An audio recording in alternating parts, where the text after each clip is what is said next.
अहमस ने इब्ने बुरैदा से, उन्होंने यहया बिन यामुर से रिवायत की। उन्होंने कहा कि सबसे पहला शख्स जिसने बसरा में तकदीर से इनकार की बात की माबद जुहनी था। मैं यानी यहया और हमीद बिन अब्दुर्रहमान हिमयरी हज या उम्रे के इरादे से निकले। हमने आपस में कहा, काश रसूलुल्लाह सल्लल्लाहु अलैहि वसल्लम के सहाबा में से किसी के साथ हमारी मुलाकात हो जाए तो हम उनसे तकदीर के बारे में इन आजकल के लोगों की कही हुई बातों के मुतालिक दरियाफ्त कर लें। तौफीक इलाही से हमें हजरत अब्दुल्ला बिन उमर बिन खत्ताब रजी अल्लाह अन्हुमा मस्जिद में दाखिल होते हुए मिल गए। मैं और मेरे साथी ने उनको दरमियान में ले लिया। एक उनकी दाएं तरफ था और दूसरा उनकी बाएं तरफ। मुझे अंदाजा था कि मेरा साथी गुफ्तगू का मामला मेरे सुपुर्द करेगा।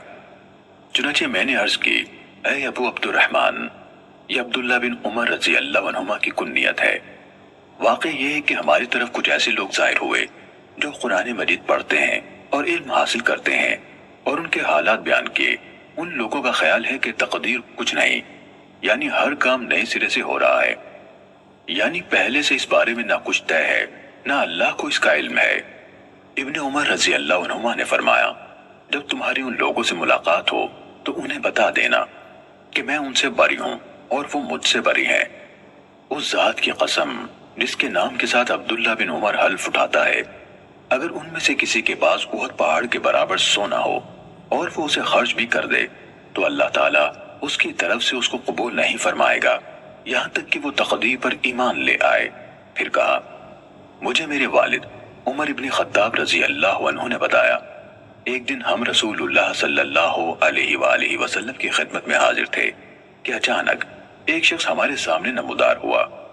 उसके कपड़े इंतहाई सफेद और बाल इंतहाई ज़्यादा थे। उस पर सफर का कोई असर दिखाई देता था, न हम में से कोई उसे पहचानता था, हत्ता कि वो आकर नबी अकरम सल्लल्लाहु अलैहि वसल्लम के पास बैठ गया और अपने घुटने आपके घुटनों से मिला दिए और अपने हाथ आप सल्लल्लाहु अलैहि वसल्लम की रानों पर रख दिए और कहा, ऐ मोहम्मद सल्लल्लाहु अलैहि वसल्लम, मुझे इस्लाम के बारे में बताइए। रसूलुल्लाह सल्लल्लाहु अलैहि वसल्लम ने फरमाया, इस्लाम यह है कि तुम इस बात की गवाही दो कि अल्लाह ताला के सिवा कोई इबादत के लायक नहीं और मोहम्मद सल्लल्लाहु अलैहि वसल्लम उसके रसूल हैं। नमाज का एहतिमाम करो, ज़कात अदा करो, रमजान के रोजे रखो, और अगर अल्लाह के घर तक रास्ता तय करने की इस्तिताअत हो तो उसका हज करो। उसने कहा, आपने सच फरमाया। हजरत उमर रजी अल्लाह अन्हु ने कहा, हमें उस पर ताज्जुब हुआ कि आपसे पूछता है और खुद ही आपकी तस्दीक करता है। उसने कहा, मुझे ईमान के बारे में बताइए। आपने फरमाया, ये कि तुम अल्लाह ताला, उसके फरिश्तों, उसकी किताबों, उसके रसूलों और आखिरी दिन यानी यौम क़यामत पर ईमान रखो और अच्छी और बुरी तकदीर पर भी ईमान लाओ। उसने कहा, आपने दुरुस्त फरमाया। फिर उसने कहा, मुझे एहसान के बारे में बताइए।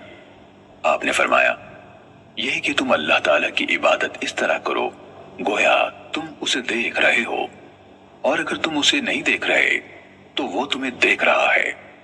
उसने कहा, तो मुझे क़यामत के बारे में बताइए। आपने फरमाया, जिससे उस क़यामत के बारे में सवाल किया जा रहा है वो पूछने वाले से ज्यादा नहीं जानता। उसने कहा, तो मुझे उसकी अलामात बता दीजिए।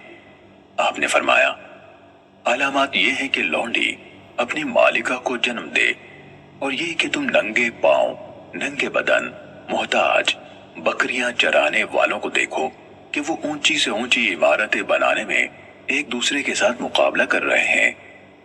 हजरत उमर रजी अल्लाह अन्हु ने कहा, फिर वो साइल चला गया। मैं कुछ देर उसी आलम में रहा। फिर आप सल्लल्लाहु अलैहि वसल्लम ने मुझसे कहा, ऐ उमर, तुम्हें मालूम है कि पूछने वाला कौन था? मैंने अर्ज की, अल्लाह और उसका रसूल ज्यादा आगाह है। आप सल्लल्लाहु अलैहि वसल्लम ने फरमाया, वो जिब्राइल थे, तुम्हारे पास आए थे, तुम्हें तुम्हारा दीन सिखा रहे थे।